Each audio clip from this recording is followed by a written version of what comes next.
Boa noite, queria dizer que é um privilégio estar com vocês aqui, retornar, na verdade, aqui ao ambiente do Seminário Betel Brasileiro. Lecionei no curso Master aqui durante algum tempo, meados aí de acho que 2008, 2009, 2010.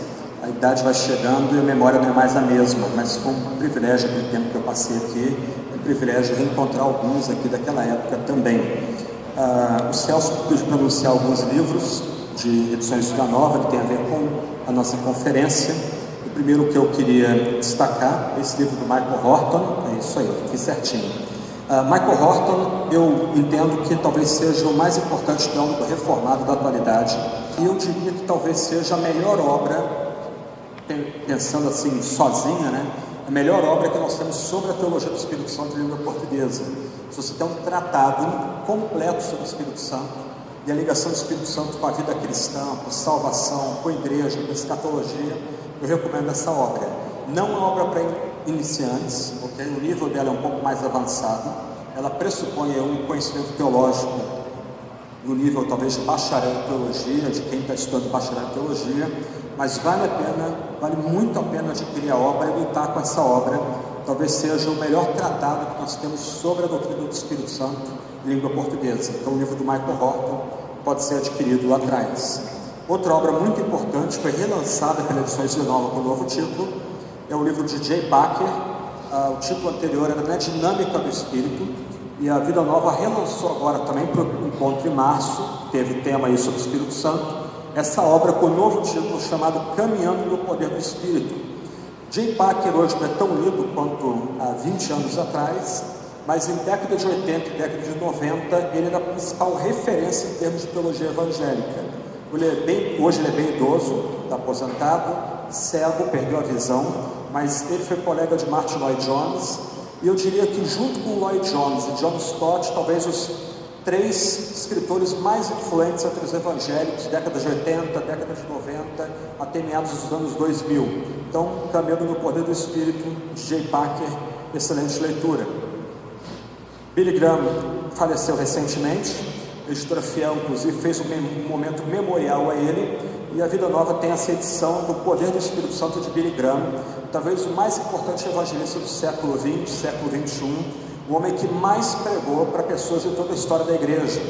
Esteve no Brasil, 60, 74, em 1960, quando ele pregou no Maracanã. O Maracanã bateu o recorde, o maior número de pessoas em toda a história do Maracanã foi para ouvir Billy Graham em 1960. Então, a obra dele, No Poder do Espírito Santo, também é uma recomendação para aqueles que quiserem aprofundar suas leituras aí sobre a pessoa do Espírito. Queria recomendar um livro meu sobre avamento para a igreja, o papel do Espírito Santo na oração e na renovação da igreja. É um livro menor, 4 capítulos, em que eu tento tratar o que é avivamento, ofereço uma definição bíblica de avivamento. Mais adiante vou mostrar como essa definição é encontrada na história bíblica, na narrativa bíblica, e vou usar a história da igreja para ilustrar o que a gente encontra na narrativa bíblica de avivamentos, os vários avivamentos ocorridos no Antigo e no Novo Testamento. Depois, a ligação de avivamento com oração e avivamento e a sua ligação com o batismo, a Santa Ceia e a igreja cristã. Então, avivamento para a igreja, outra indicação. E uma última indicação, que não está ligado diretamente ao nosso tema, mas está ligado à situação que nós vivemos hoje. Muitos de vocês já devem acompanhar esses debates quanto à ideologização da educação, professores fazendo a cabeça dos alunos e levando-os a assumir uma postura fortemente crítica e de repulsa à fé cristã. E muito isso acontece porque nós, pastores, não oferecemos boa literatura para aqueles membros de nossas igrejas que vão entrar no ambiente universitário. A Vida Nova acabou de lançar esse livro, de Alvin Plantinga, considerado um dos mais importantes filósofos do século XX e século XXI. Ele é reformado, tá? De tradição reformada. O título da obra é Ciência, Religião e Naturalismo. Onde está o conflito? Então, Alvin Plantinga, que é um dos gigantes da filosofia atual, reconhecido até por gente que não é cristã, que não é crente, ele vai mostrar que ciência e fé não são incompatíveis, mas também num nível bem profundo. Então é um ótimo livro para os pastores recomendarem para membros da igreja que estão ingressando em faculdades de filosofia, sociologia, ciência e outros também. Hoje e amanhã nós vamos tratar sobre a pessoa do Espírito. Hoje eu quero tratar da doutrina do Espírito Santo, da história da igreja. Meu alvo aqui não é tratar do que o Novo Testamento fala sobre o Espírito Santo e também a pessoa de Jesus, mas o meu ponto aqui é que o Novo Testamento é trinitário. Esse ponto é importante enfatizar, porque nos últimos anos, sobretudo com o advento de uma teologia mais crítica, mais liberal, de desconfiança do texto bíblico, muitas pessoas começaram, principalmente nos seminários, a afirmar que a ênfase, por exemplo, na divindade do Espírito, que é o que nos interessa, é uma construção posterior da igreja. Somente no século IV a igreja começou a defender a divindade do Espírito Santo, medo e engano. Mas meu alvo aqui não é defender o ponto aqui. Eu só posso indicar 2 livros para vocês. O primeiro que eu indicaria é um livro de Larry Hurtado, chamado Senhor Jesus Cristo, publicado pela Paulus. Hurtado é evangélico, mas o livro foi publicado pela editora católica. Mas esse livro é basilar, porque ele vai defender que já nas páginas do Novo Testamento, os apóstolos e discípulos já criam na divindade de Jesus Cristo, já adoravam e pregavam Jesus como Deus vivo, ok? Então a primeira obra que eu queria recomendar é o Senhor Jesus Cristo, de Larry Hurtado. A segunda obra, uma obra mais popular, lançada para Edições Vida Nova, eu não sei se a editora teria como, a livraria teria como trazer para termos disponível amanhã aqui, é de um teólogo da Assembleia de Deus, chamado Paulo Espírito Povo de Deus. O teólogo é o Gordon Fee. Os autores do Novo Testamento, os personagens do Novo Testamento, já pressupõem que o Espírito Santo é divino e um com o Pai e com o Filho, ainda que não haja confusão entre as pessoas divinas. Então eu cito essas 2 obras para destacar que todo o resto da palestra aqui pressupõe que o Novo Testamento já ensina a deidade de Jesus, sobretudo, para nosso interesse aqui, a deidade da pessoa do Espírito Santo. Pois bem, vamos começar então, e nós vamos tratar durante alguns minutos aqui no começo da palestra sobre como aquilo que a gente chama de patrística entendeu a pessoa e a obra do Espírito Santo. Patrística é o que a gente chama aquele período aí de 500 anos depois do fim do Novo Testamento, onde a igreja foi perseguida, a igreja acabou triunfando quando Constantino abraça a fé cristã. É o tempo de grandes escritores, grandes apologistas. Então, como é que a igreja, nos seus primórdios, entendeu a pessoa e a obra do Espírito Santo? Então, alguns pontos para a gente aqui. Desde cedo, por causa da pressuposição dos pais da igreja, de que o Novo Testamento já ensina uma doutrina da Trindade, isto é, que Deus é um e também é 3, os pais da igreja mencionaram, citaram essa verdade, sobretudo fórmulas batismais, oriundas, por exemplo, de Mateus 28, 19 e 20, vão por todo mundo, batizando em nome do Pai, do Filho e do Espírito Santo. Então, textos de preparação para o batismo, eles chamam estrutura trinitariana, perguntas e afirmações baseadas em usando cada pessoa divina como tipo de gabarito para preparar pessoas para o batismo na fé do Deus uno e trino. Mas também essa ênfase na existência de 3 pessoas divinas se vê também em documentos catequéticos, documentos de preparação de pessoas não só para o batismo, mas também para a vida cristã. Então, desde cedo, a igreja assumiu que nas páginas do Novo Testamento se ensinava a divindade de Jesus Cristo. E a igreja, recebendo esse testemunho apostólico, ensinou seus membros na crença da Trindade. A igreja, desde os primórdios, adorava Jesus. A igreja, desde os primórdios, estava que Jesus perdoa pecados. Mas, se Jesus não é Deus, e a igreja adorava Jesus, então esta igreja, até o século IV, estava cometendo idolatria. Se Jesus não é Deus e a igreja ensinava que Jesus perdoava pecados, a igreja no século IV estava blasfemando, porque só Deus pode perdoar pecados, Jesus perdoa pecados, logo Jesus é Deus. E aí eu coloco esse desafio para a igreja agora. A igreja se reuniu em Niceia, o famoso concílio em 325 depois de Cristo, Niceia na Turquia, na atual Turquia, perto de Constantinopla, e o concílio de Niceia vai declarar a divindade e consubstancialidade do Filho ao Pai. Isto é, o Filho é da mesma substância, da mesma essência que o Pai. Eles partilham a mesma glória, eles partilham a mesma deidade. Bem básica. O Conselho vai dizer simplesmente o seguinte: que aqueles que aderem à fé creem no Espírito Santo, mais nada.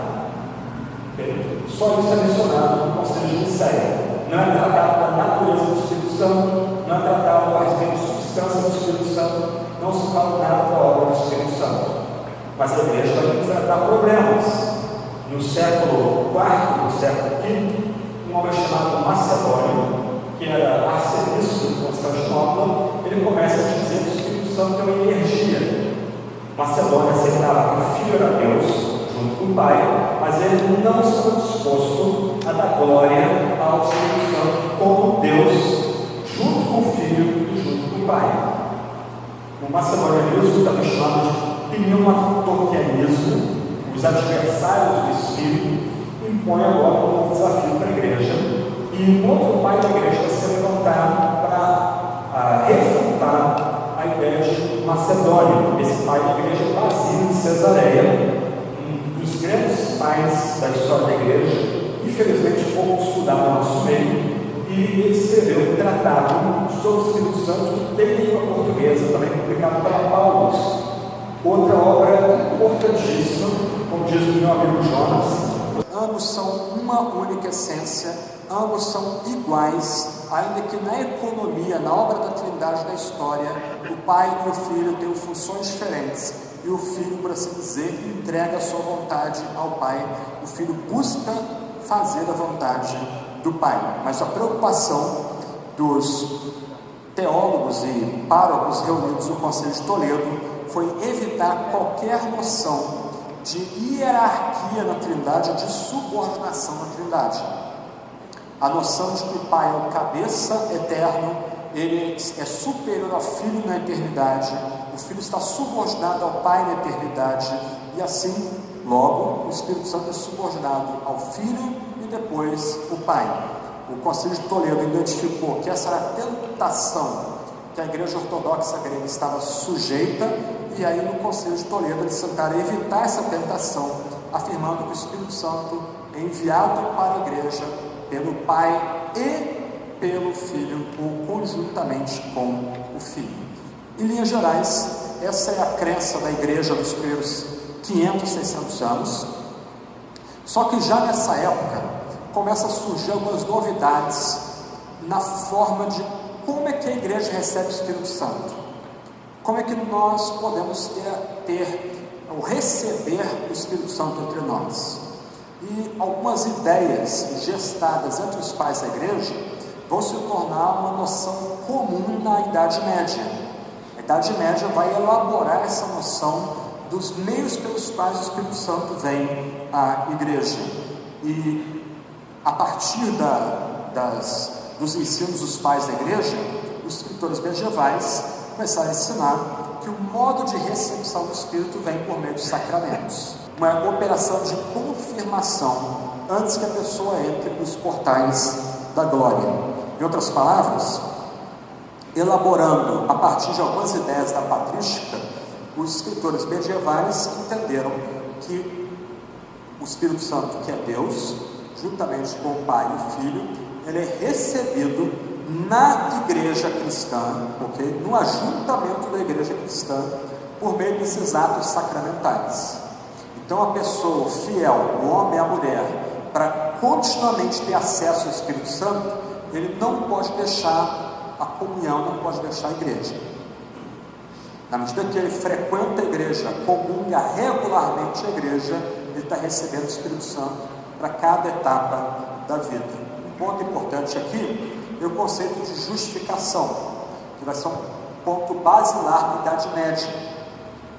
Lutero, uma das grandes descobertas teológicas dele, é estudando Gálatas e Romanos e Salmos, ele vai entender que aquele que crê, ele é imediatamente justificado. Ele não é só totalmente perdoado, ele é justificado num único ato divino. E essa descoberta de Lutero marca uma ruptura com toda a crença medieval anterior. Lembra?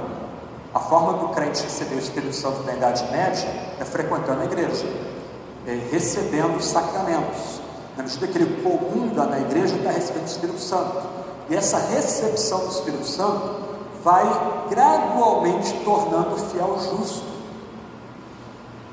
até que no final da vida dele, no leito de morte, ele confessa a sua fé audivelmente para aqueles que estão ao redor do leito dele, e é o padre da extrema-unção, que é a última recepção do Espírito Santo para aquele fiel antes da morte dele. Então, para a tradição medieval, essa justificação que o Espírito Santo dá não é um ato, é um processo que começa com a graça recebida no batismo, continua por toda a vida com a graça real recebida por meio de outros sacramentos e é completada ao final da vida, quando esse fiel recebe a graça habitual que o torna totalmente justo à beira da morte.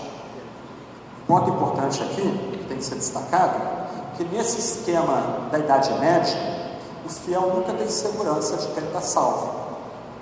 Ok? Ele não pode, como Paulo, dizer que nada vai separá-lo do amor de Deus. Rotular a Igreja Católica como uma igreja que ensina salvação pelas obras, mas pelo menos no nível oficial, a Igreja Católica na Idade Média diria que sem a graça de Deus, ninguém pode alcançar o fim do processo. Mas do outro lado, Deus vai dar a graça àqueles que fizeram o melhor que eles puderem. Ok? Então, de certa forma, a igreja medieval, ainda que a gente questione toda essa estrutura, qual a base bíblica, por exemplo, da extrema-unção? Qual a base bíblica de confissão auricular? Qual a base bíblica do casamento como sacramento? E aí, por assim diante. Ainda que a gente possa questionar a base bíblica dessa visão sacramental, o fato é que a igreja medieval entendia que aqueles crentes que se ajuntam na igreja, se ajuntam pela graça, a graça é dada para eles por meio desses atos sacramentais, ok? E, do outro lado, Deus não vai negar sua graça àquele crente, àquele fiel que tentar fazer o melhor possível. Obviamente, esse sistema ruiu, esse sistema não tem suporte bíblico, esse sistema vai entrar em colapso, aí vai se inventar as indulgências, que eram tipo umas folhas de papel escritas, em que o pecado da pessoa que comprava aquele documento era perdoado, e dependendo de quanto ela desse ao bispo da região, mais pecados podiam ser perdoados, ao ponto de que, se ela dá um certo montante, até mesmo seus parentes já mortos poderiam ser tirados do purgatório para o céu. Então o sistema acabou, por assim dizer, endurecendo, implodindo, mas havia uma noção na Idade Média de que o Espírito Santo opera na igreja, ou colocando de outro lado, a igreja é o lugar onde se recebe o Espírito Santo. O fiel que recebe o Espírito Santo, o fiel que quer crescer no Espírito Santo, ele tem que vir à igreja. E o Espírito Santo opera por meio da graça sacramental. E esse sacramento é ex opere operato. Isto é, o sacramento não depende da piedade do sacerdote. Ok?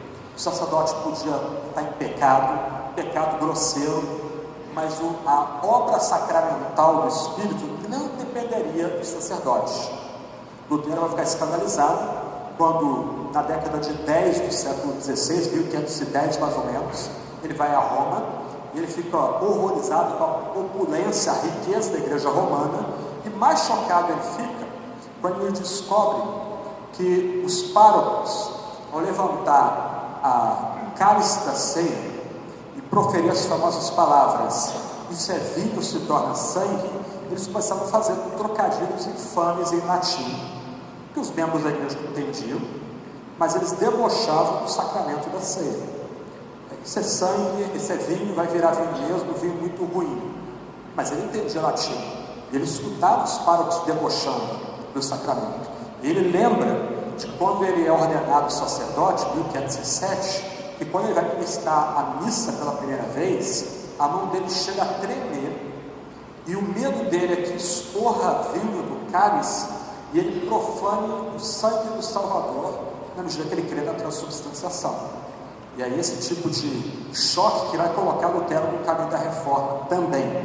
Então, essa é a ideia medieval dos sacramentos, ou da relação dos sacramentos com o Espírito Santo. O Espírito Santo vem à comunidade por meio dos sacramentos: batismo, ceia, crisma, casamento, ordem, confissão, extrema-unção. A reforma vai repensar esses pontos e vai romper com esses pontos.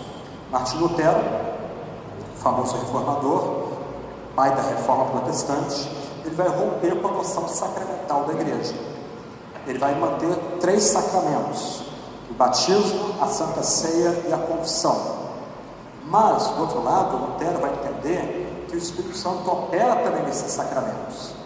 Quando os pais trazem os pequenininhos para serem batizados na igreja, por causa da fé dos pais, o Espírito Santo já vai operar no pequeno, no infante, no nenenzinho batizado. E o Espírito Santo vai acompanhar o fiel por toda a vida. Uma das grandes diferenças de Lutero para a teologia medieval anterior é que na teologia medieval anterior, o fiel, ainda que ele tenha o Espírito Santo, ou receba o Espírito Santo dos sacramentos da igreja, ele nunca tem segurança. Ele, todo domingo, ele tem que voltar à igreja, muitas vezes aterrorizado, porque o Espírito não lhe concede segurança. Agora, Lutero, ao redescobrir o ensino bíblico paulino da justificação pela graça, ele vai entender que um dos papéis da obra do Espírito é assegurar para o crente, aqui e agora, que ele tem segurança em Deus, que nem o poder, seja da carne, do mundo ou do diabo, pode derrubar esse crente, ou afastar esse crente do próprio Deus. E o seu breve catecismo, escrito em 1529, uma das obras mais importantes da reforma protestante, ele diz o seguinte: creio que por minha própria razão ou força, não posso crer em Jesus Cristo, meu Senhor, nem vir a Ele. Presta atenção. Mas o Espírito Santo me chamou pelo Evangelho, me iluminou com seus dons, santificou e conservou na fé verdadeira, assim como chama, congrega, ilumina e santifica toda a cristandade da terra. E era Jesus Cristo, e Jesus Cristo a conserva na fé verdadeira e única. Nessa cristandade perdoa a mim e a todos os crentes, diária e abundantemente todos os pecados, e no dia derradeiro me ressuscitará a mim e a todos os mortos, e em Cristo me dará a mim e a todos os crentes a vida eterna. Isso é certissimamente verdade. Nota que para Lutero, toda a vida cristã agora é vida do Espírito. O Espírito Santo chama, o Espírito Santo ilumina, o Espírito Santo santifica, e olha o ponto que os medievais não tinham: o Espírito Santo conserva na fé verdadeira. Mais do que isso, o Espírito Santo é que perdoa, o Espírito Santo é que aplica tudo que Cristo conquistou na cruz ao fiel, e é o Espírito Santo que vai ressuscitar o crente no dia vindouro. Isso é certissimamente verdade. Por isso que alunos de Lutero iam para o martírio. Alguns dos principais puritanos identificaram o batismo do Espírito Santo com o selo. Então, e aqui tem um dado, nota que a gente está tentando ver o desenvolvimento da interpretação da doutrina do Espírito na história da igreja. Esses puritanos estão na mesma linha da Reforma de Genebra, de Calvino, mas Calvino não fala em nenhum momento na obra dele de 2 estágios da vida cristã. Os puritanos, no caso aqui, Richard Sibbes, Thomas Goodman e John Owen, vão agora passar a ensinar que há 2 níveis de obra do Espírito Santo. num nível, o Espírito Santo infunde no eleito a fé salvadora. Mas, por causa do pecado prevalecente em nossa vida, por causa da ação demoníaca, por causa da selvageria do mundo, algumas vezes a nossa certeza de salvação pode ser apagada ou eclipsada. Aí o crente vai enfrentar a noite escura da alma. Será que eu sou crente mesmo? Será que eu sou convertido? Será que Deus me transformou? Então, esses puritanos, esses 3 puritanos sobretudo, eles ensinariam que no meio da experiência de crise crítica, o Espírito Santo viria com poder e selaria nesse eleito uma certeza interna, um testemunho interno inquebrantável de que esse homem, essa mulher, no meio da confusão mental que ele está, no meio das lutas que ele está, ele é eleito por Deus, ele é amado por Deus, o Espírito Santo é por ele e nada pode arrebatá-lo das mãos de Cristo Jesus. Então, se você ler a Confissão de Westminster, você vai notar que há artigos tratando da fé salvadora e mais adiante artigos tratando da certeza da fé salvadora, da certeza da segurança da vida cristã. Para entender direito aqui, presta atenção.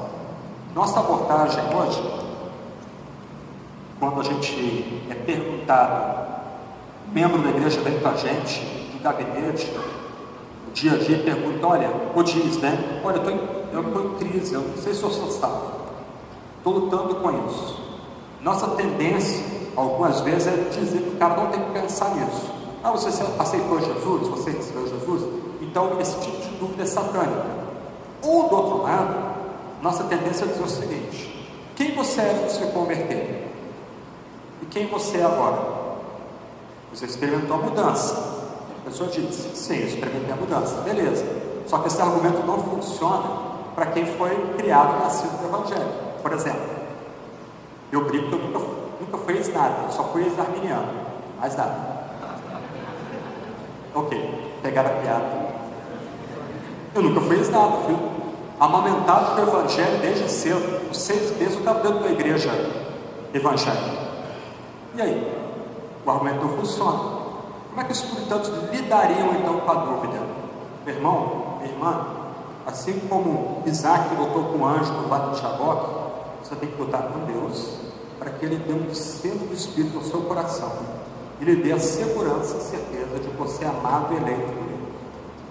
Mais do que o argumento dedutivo, o que está em vista aqui é um argumento interno, místico, baseado, por exemplo, em Romanos 8, quando Paulo vai dizer que o Espírito dá testemunho em nosso coração que nós pertencemos a Deus e a Cristo. Quando a gente pensa nesses debates teológicos, a gente tem que lembrar que é necessário fazer uma distinção entre heresia e erro. Okay? Isso é muito importante.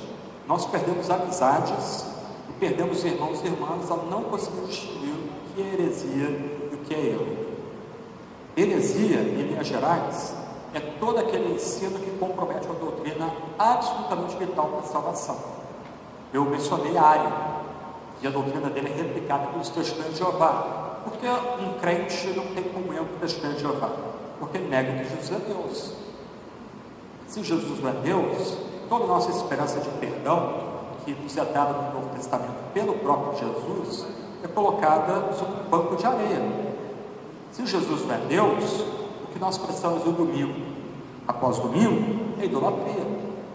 Então a gente não tem comunhão com o testemunho de Jeová, porque a posição dele é herética. É uma repetição da heresia de Ário, lá no 4º século depois de Cristo. Nós não teremos comunhão com os macedonianos, porque eles negavam que o Espírito Santo é um ser pessoal e logo divino. Eles afirmavam que o Espírito é um ser, uma mera energia impessoal, e não um com o Pai e com o Filho. Não dá para ter comunhão com eles. Então, de um lado, entendendo o que é heresia, a gente tem que rejeitar toda aquela afirmação que compromete uma noção absolutamente essencial e negociável à fé cristã, sobretudo a salvação. Agora, erro, todos nós cristãos incorremos algum tipo de erro. o presbiteriano e o batista não podem estar certos. Os dois certos quanto ao modo de batismo. Um vai estar certo, o outro vai estar errado. Mas isso não é matéria central para a salvação. Tanto que Deus abençoou John Wesley no passado, em Pedro Batista, abençoou Charles Spurgeon e Billy Graham, dois credo-batistas.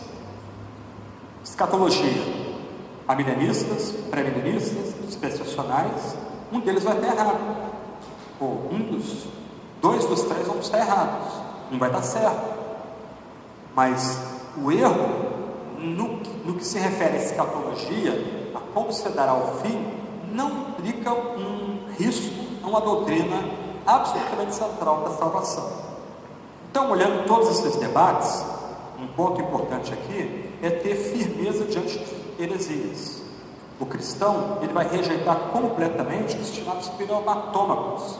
O cristão vai rejeitar completamente o macedonianismo. E não se iluda, muito crente, muito pastor, lida com o Espírito Santo como se ele fosse uma mera energia impessoal. Isso é heresia. E a gente não pode ter ou dar espaço para esse tipo de heresia na igreja cristã. Ela tem que ser completamente rejeitada. O neopentecostalismo, muito do seu ensino é embrulhado em heresia. Muito do seu ensino vai ter que ser rejeitado como herético. Tanto que a Igreja Presbiteriana do Brasil decidiu rebatizar isso década de 90, já no começo da década de 90, toda pessoa egressa da Universal e da Igreja Internacional da Graça de Deus. Ela tem que fazer classe de catequese e ser rebatizada, porque entende-se que aquelas igrejas são igrejas menos puras e o batismo delas não é válido. Algum tipo de experiência interna, possante, que os redireciona na vida. Parece que dá um novo fogo interno naquela pessoa, na oração, na pregação, no ensino. A santidade dela parece que brilha diante da gente. Como lidar com essas experiências críticas que cristãos encaram, né? Ou têm ela também, né? Então, um teólogo sul-africano, Errol Hills, ele mapeou várias experiências críticas que cristãos têm. E o ponto dele, que eu acho muito sóbrio, é que a gente não precisa criar ou inventar uma nomenclatura para rotular essas experiências críticas que o Espírito Santo concede aos seus filhos e filhas. Por exemplo, rotular uma experiência crítica dessa de batismo do Espírito. O ponto de Hills é que a gente não precisa criar uma nomenclatura artificial para, por exemplo, rotular a experiência de conversão que ocorre no contexto de falsa segurança ou de conversão espúria.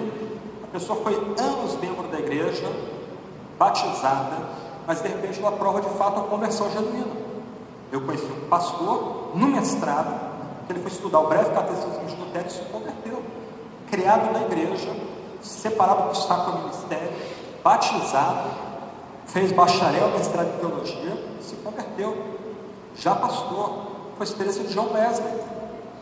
Voltou fracassado da Geórgia nos Estados Unidos, as colônias americanas, chega em Londres, vai na rua Aldersgate e escuta um irmão lendo o prefácio de Lutero a Romanos. Aí ele vai dizer: olha, meu coração foi extremamente aquecido. Eu tinha fé de um escravo, agora eu tenho fé de um filho. Então, algumas vezes, o crente, ou melhor, o membro da igreja, ele teve uma fé espúria, tinha uma experiência espúria de conversão, de repente ele é atingido pelo Espírito Santo, ele se converte. Outra experiência crítica, um crescimento do viver santificado, crente lutando com algum pecado específico, e depois de muita luta com Deus, oração, jejum, o Espírito Santo vem com poder sobre ele. Aquele pecado perde a capacidade de seduzir, não tem mais uma atração para ele. Outra experiência, recuperação de declínio espiritual. Uma outra, a crise de descoberta das doutrinas da graça, ou da morte substitutiva de Cristo, os atributos de Deus. Eu ouço de muitos crentes que se tornam reformados, que eles descobrem a nova Bíblia, e eles de repente começam a devorar a Bíblia como nunca leram antes de entender como é que Deus salva pecadores, com sua livre graça. Deus não salva os poderosos, os ricos, mas salva os pobres, os que nada são, para que receba toda a glória. Então, algumas vezes, redescobrindo doutrinas antigas, o crente experimenta esse despertamento espiritual que não precisa de rótulo. é uma obra do Espírito na vida daquela pessoa. Outra, uma crise de fortalecimento para a pregação. No decorrer da história da Bíblia e da história da igreja, Deus fez o seu povo avançar por meio de avivamentos. No passado, quando havia uma crise no país ou uma crise na igreja, não raro, pastores se conectariam com outros pastores, mesmo de outras denominações, e eles diriam: o que a gente precisa fazer?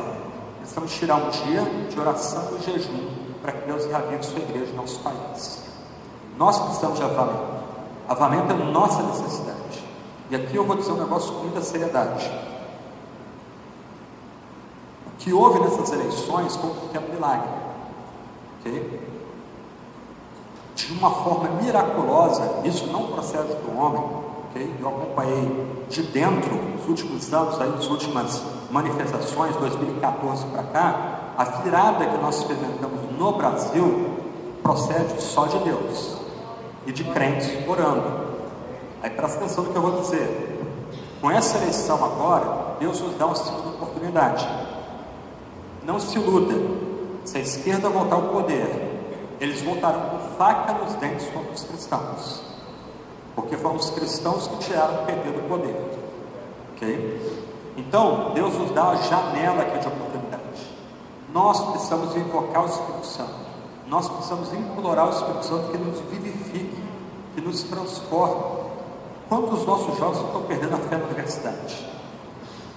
Eles, com 16, 17 anos, estão orando para passar no Enem, suplicando que a gente ore por eles. Um ano depois, são blasfemos, arrogantes, grosseiros, pró-amor, pró-gay, debocham de pai, debocham da mãe, debocham dos pastores, dos mais velhos. Parece que caíram na mão de uma seita, e caíram, a seita da Igreja Vermelha. Nós precisamos de avivamento. É avivamento que vai transformar nossa pregação para ser bíblica de fato. É avivamento que vai nos ajudar a ser mais santos. É avivamento que vai levantar em nosso meio músicos que vão impactar nossa cultura, vai levantar economistas que vão impactar nossa cultura, vai levantar em nosso meio servidores civis, estudantes, políticos, que de fato tornem o nosso país a terra de Santa Cruz. Boa noite. Temos aqui uma primeira pergunta, Frank. Como a igreja, na atualidade, pode se ver-se livre do misticismo que permeia a terceira pessoa da Trindade?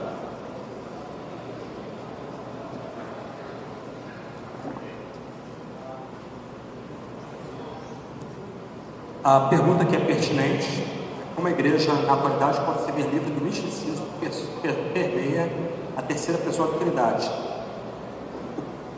Pensando especificamente no Espírito Santo, o melhor seria, por exemplo, pastores, obreiros, fazer exposições bíblicas do João 14, 16, 17, Gálatas capítulo 5, Romanos capítulo 8. Isso já ajudaria muito a igreja a ter um entendimento correto de quem é o Espírito Santo e da riqueza do Espírito Santo que concede à sua igreja. Então, essa seria a minha resposta aqui.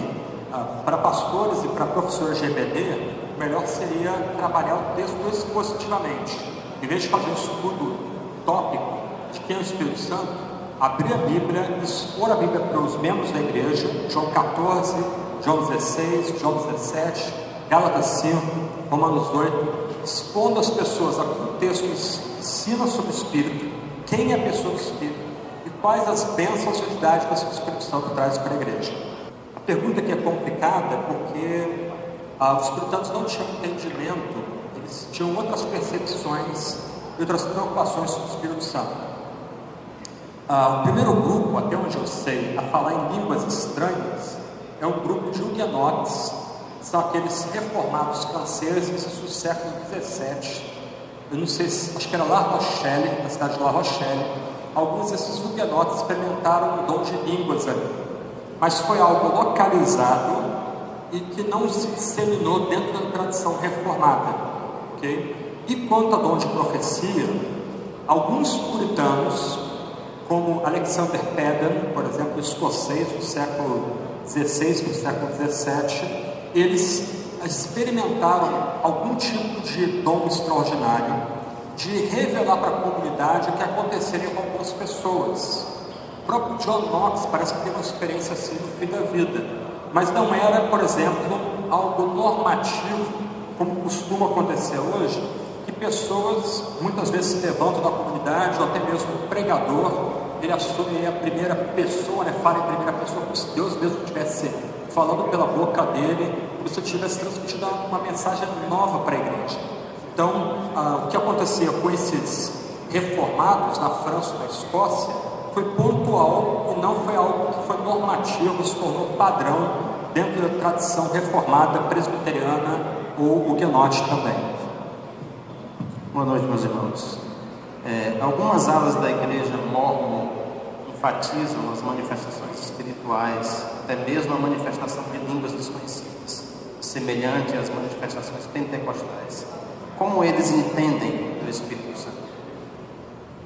Os mormons, olha, eu realmente não tenho lembrança de se eles dão algum espaço de fato para a pessoa do Espírito.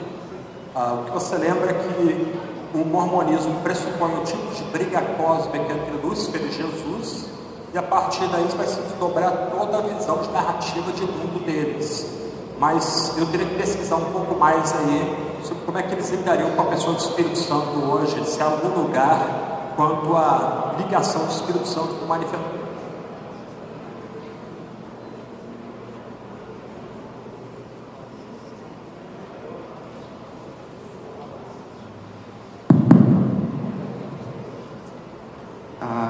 Na história, o que podemos pontuar sobre a distância da compreensão da ação do Espírito, quanto à ação do Espírito, no contexto das igrejas históricas e pentecostais?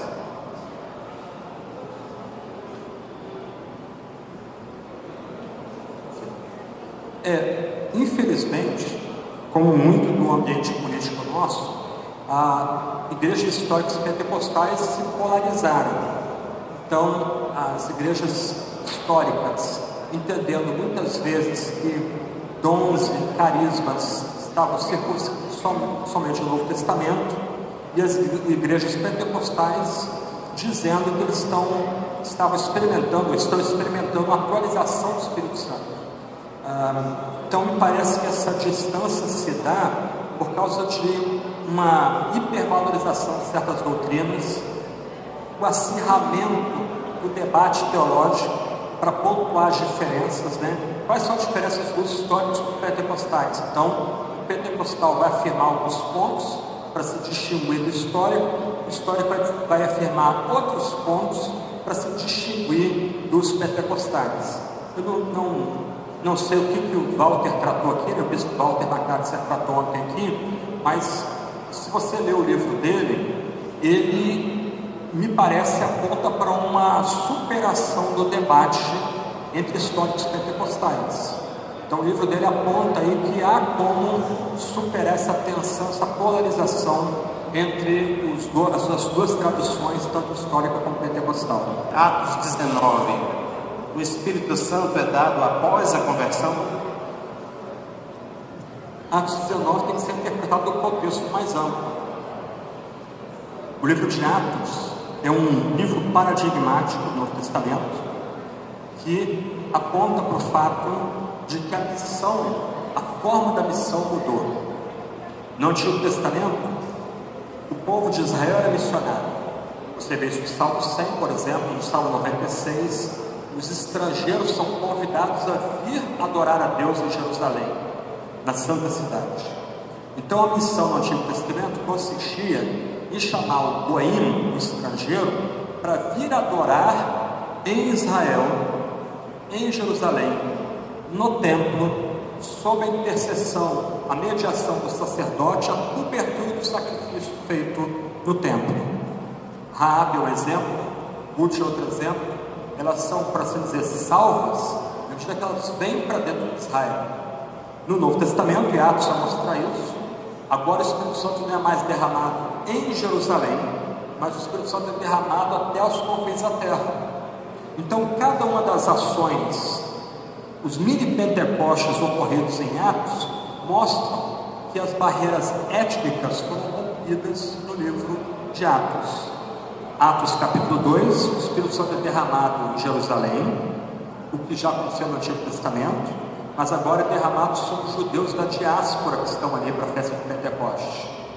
Se você anotar em Atos 4, o mesmo grupo que recebeu o Espírito Santo em Atos 2 recebe o Espírito Santo de novo em Atos 4. Há um outro batismo do Espírito, há um outro Pentecostes sobre o mesmo grupo.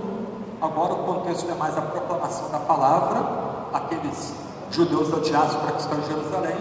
Agora o contexto é a igreja sendo perseguida, o Espírito Santo vem com poder sobre os mesmos de Atos 2 para ajudá-los a enfrentar a perseguição. Atos 8, o Espírito Santo é derramado sobre os párias, os samaritanos. Atos 10, o Espírito Santo é derramado sobre gentios piedosos em Cesareia. Em Atos 19, o Espírito Santo é derramado sobre os bárbaros, sobre aqueles que estão além da fronteira. Em outras palavras, o que Atos nos ensina globalmente, e a gente não pode perder isso de vista, é que o fenômeno das missões mudou. A missão agora não consiste em trazer pessoas para Israel e Jerusalém e o templo. Agora o Espírito Santo leva mensageiros aonde as pessoas estão: Jerusalém, Judéia, Samaria, até os confins da terra. Então a questão de Atos 19 não é se a pessoa se foi convertida primeiro e batizada no Espírito depois. Atos 19, assim como Atos 10, Atos 8 e Atos 2, esclarece o fato que o Espírito Santo é derramado de pessoas que invocam o Senhor Jesus Cristo. Como o Senhor explica a concessão do Espírito no Antigo Testamento? Porque essa é uma pergunta bem difícil, e eu diria que é uma ótima pergunta para você fazer um TCC ou uma dissertação de mestrado, uma tese de doutorado. Há um amplo debate sobre a resposta a essa pergunta, mesmo no campo reformado. Alguns reformados que eu respeito muito, como Michael Horton, por exemplo, vão entender que o Espírito Santo só é concedido a todo o povo de Deus no Pentecoste. O Espírito Santo só seria concedido no Antigo Testamento pontualmente a algumas pessoas. Mas, se, por exemplo, Abraão foi justificado pela fé em Gênesis, assim como somos justificados pela fé, se crentes do Antigo Testamento conseguiram vencer pecados como nós vencemos pecados hoje, isso só se dá por obra do Espírito Santo. Então me parece que a grande diferença entre o Antigo e o Novo Testamento, essa é a minha posição no momento, posso ser corrigido e mudar ela mais adiante, mas no momento, a grande diferença da atuação do Espírito do AT para NT não é que antes não se tinha Espírito e agora você tem um Espírito, ou antes alguns poucos tinham Espírito e agora todos têm Espírito. A grande diferença é apontada em Atos. O Espírito Santo foi derramado mais só na casa de Israel, em Jerusalém e no templo, no sacrifício. O Espírito Santo é derramado sobre quem invoca Jesus, onde que aquela pessoa está, até os confins da terra. Porque o Antigo Testamento fala da experiência de fé. Abacuque, capítulo 2, 4, o justo viverá pela fé. Paulo vai tomar esse texto e usá-lo como grande brado de Romanos e de Gálatas. Vai ser o grande brado da reforma. Se a gente entende que o Espírito Santo que aplica a justiça de Cristo a nós, a gente também tem que entender que no Antigo Testamento era o Espírito que retroativamente aplicava aquilo que o Filho ganharia no Calvário, ele aplica ao santo do Antigo Testamento também. Dentro da história da igreja, os embates sobre o Espírito Santo foram sempre sobre a sua divindade, e os dons do Espírito não eram questionados ou debatidos, ou essa discussão é um privilégio dos séculos 20 e 21? Boa pergunta, tem a ver com a minha palestra aqui também. Se você lembrar da minha palestra, se há um acordo entre católicos, luteranos, reformados, puritanos, avivalistas e os vários ramos do pentecostalismo, de que o Espírito Santo é Deus, há diferenças quanto como se recebe o Espírito e diferenças quanto à interpretação dos carismas, ok? Mas, em linhas gerais, esse debate carismático é basicamente um debate recente, começa com o pentecostalismo, em 1906, aqui no Brasil, 1910, 1911, mas é um debate sobretudo da década de 60 e 70. Isto é, começa a se entender que os dons que Deus deu no passado não estão circunscritos ao passado. Eles são atualizados do presente, porque sem esses dons a igreja não consegue crescer. Então é interessante, por exemplo, John Owen, que é um grande teólogo puritano do século XVII, ele não trabalhou dons espirituais, mas tem uma frase dele, pisada de uma das suas obras, que ele vai dizer que sem os dons extraordinários a igreja não cresce. Ele não desenvolveu isso, como alguns teólogos, Gordon Fee, Craig Keener, para citar dois assembleanos, ou dois pentecostais, e outros têm desenvolvido, mas já era instintivo na pós-reforma que a igreja cresce por ações extraordinárias do Espírito Santo. Mas todo o debate é recente de Deus atualizando dons do passado, dando esses dons para a igreja hoje, tornando a igreja operosa, um crente servindo o outro dentro da comunidade, pela oração da fé, oração de cura, etc. e tal, e a igreja também impactando o mundo com esses dons espirituais. Para encerrar essa série, diante do contexto acadêmico citado, já conhecido, que palavra de apoio e encorajamento o Senhor daria para nós, jovens teólogos, no tocante à mudança da cultura brasileira?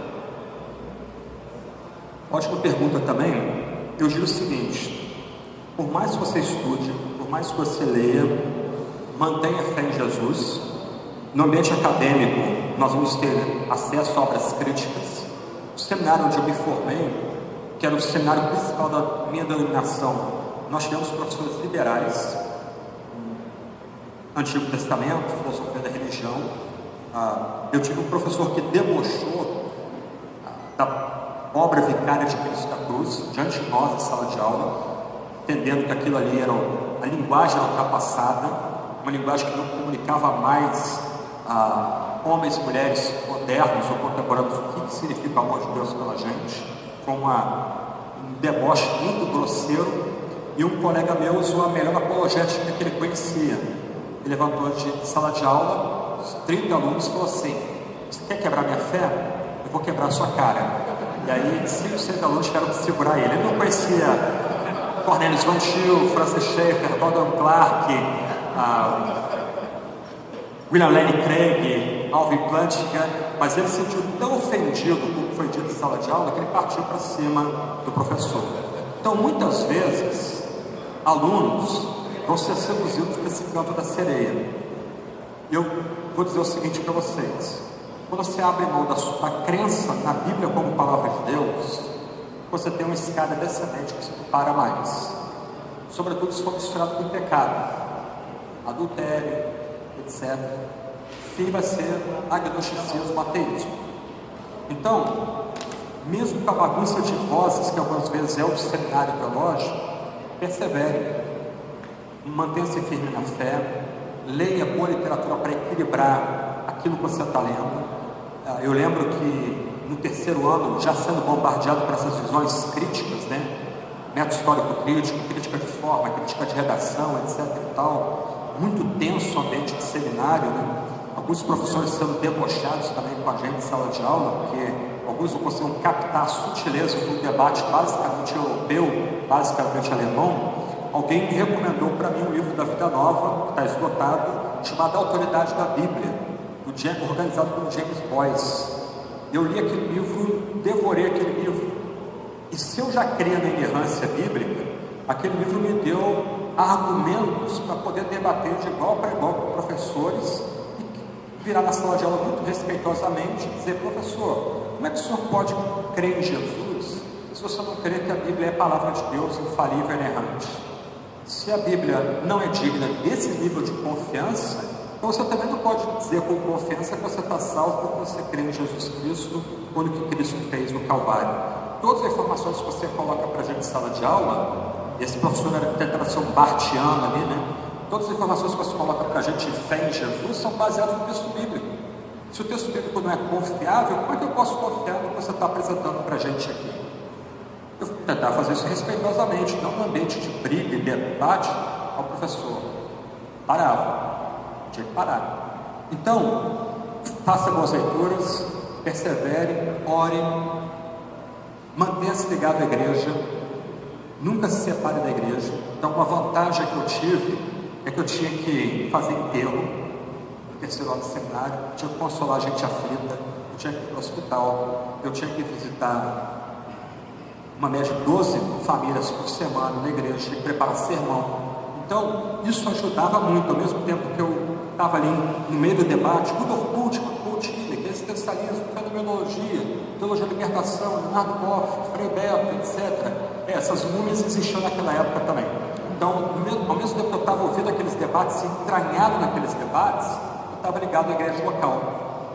Eu busquei mentores. Então, o Dr. Chet foi pregar na capela do seminário em 93, e de lá para cá, até o falecimento dele, eu volta e me enchi a paciência dele. Depois foi o Luiz Saião, depois foi o Augusto Podemos, o Lado Portela. Então, eu acabei me cercando de gente mais velha do que eu, muito mais cabedal do que eu tenho ainda hoje, que eu podia, com honestidade, virar: olha, vocês têm um livro para indicar em tal área? Estou sendo pressionado dessa área aqui, o que vocês me sugerem ler ou meditar ou refletir sobre isso aqui? Então, se cerque de pessoas que ajudem você também na sua caminhada de fé. Deus precisa de teólogos, ok? Ele tem prazer em levantar pessoas que vão, por assim dizer, servir pastores, por meio de livros, por meio de documentos, por meio de textos, por meio de reflexão. Aí o pastor pega esse material que é feito pelo teólogo e traz para a igreja. Ele, por assim dizer, mastiga aquilo ali e traz para a igreja. Ou, colocando de outra forma, o teólogo é aquela ave que vigia o ninho, ele fica circulando em cima do ninho, protegendo os passarinhos do ninho. Então a igreja precisa desses homens que estudam mais, que gastam mais tempo meditando sobre Bíblia, sobre teologia, sobre história, relação da fé com a cultura, fé com a ciência, etc. e tal. E a última questão da pergunta, que é muito importante, é o seguinte: a tentação nossa é a tentação da relevância, de ser moderno, descolado, etc. e tal. A nossa tendência é filtrar a Bíblia pela cultura. Então a gente tenta relativizar a Escritura para se abrir para a cultura, para ficar parecendo moderninho. Começa um culto lendo um poema de Clarice Lispector, Machado de Assis, bota uma música de Tom Jobim no começo do culto. Isso acontece. Isso está acontecendo no Brasil agora, ok? Muda essa percepção de que é ser homem, que é ser mulher. Aí começa a se abrir não só para o pastorado feminino, mas também para ordenar um homossexual para o ministério, ordenar um transexual para o ministério. Isso que acontece, a cultura filtra a Bíblia, como na igreja de Corinto. O nosso compromisso é redimir e julgar a cultura pela Sagrada Escritura. Resumo do resumo: você tem uma confusão de vozes aí fora. O que é mais racional? Crer que uma dessas vozes ela sobrepõe a outra, sendo que todas elas são humanas, ou crer que esse livro aqui é divino e Deus vem de fora de nós e fala a nós, nos comanda a nós. Então, para o crente, a questão é simples. Deus fala na Sagrada Escritura, Ele fala, a gente cala. E a gente usa a Sagrada Escritura para confrontar a cultura ao nosso redor, trazer cativo todo o pensamento da sabedoria de Cristo. E eu, o teólogo, tem que buscar estar pronto, capacitado para fazer esse exercício de colocar a cultura debaixo do senhorio de Cristo. Impedir que a cultura escravize a igreja, mas lutar contra uma invasão cultural, mantendo a igreja pura, dando bons argumentos para a igreja, preparando, por exemplo, jovens universitários. A igreja que pastoreia hoje, nós estamos designando um seminarista para dar atenção permanente para jovens que vão entrar na universidade. O jovem, no ano que ele faz o Enem, a gente quer que ele comece a estudar apologética. A gente já quer dar instrução básica para esse jovem, para ele estar pronto a entrar nas madraças que a gente tem hoje no nosso meio. Okay? Então, isso é o teólogo que faz. O teólogo não pode ter essas percepções.